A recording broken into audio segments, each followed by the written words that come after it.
I would say, like, regarding to networking, I wish that when I initially started, that I really started building relationships with my peers. I was so focused on, oh, I need to meet this executive, or I need to get into this room, I need to meet this producer. But what about the other production assistants that I'm working with, or the other interns, or the other pages that I'm like with? Because now, 3 or 4 years later, these same people that I was in the page program with, they're now junior level executives at like Paramount or Warner Brothers. So it's really important to just, just build relationships with your peers. Like, you might not be writing on a show, or you might not be like a very well-known actress or whatever, but you guys are coming up through the industry together. So those are the most important relationships, I think.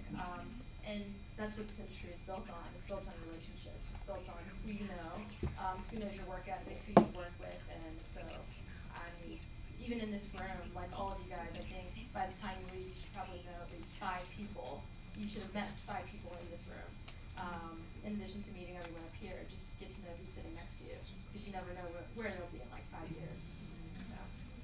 Yeah, I have to second a lot of that, because I thought one of the things I hadn't done early in my career was I was so focused on just keeping my head down and doing my job, which is a good thing, but I wasn't opening myself up to managing other relationships in and out of the office.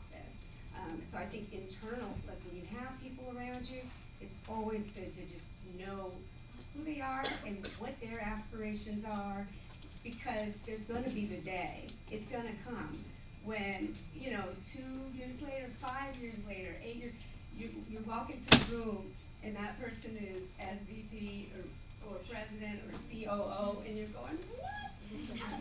Hey girl, remember me? It's just the truth. But I learned it later, and the moment because when I was at Magic Johnson's, I became very closed off, because people were approaching all the time with questions or with something they wanted. And I didn't manage that well, because I wanted to just continue being, doing what I was supposed to do.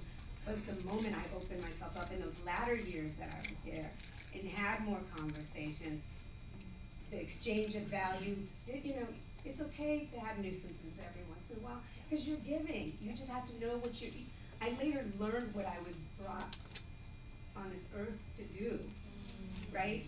And as I began to accept that and smile more and have conversations and not just say, hey, and hi, because I had 10 things to do, my life changed. It completely changed. And that's almost in every relationship, not just career. I think that that's probably the greatest lesson that I could have learned.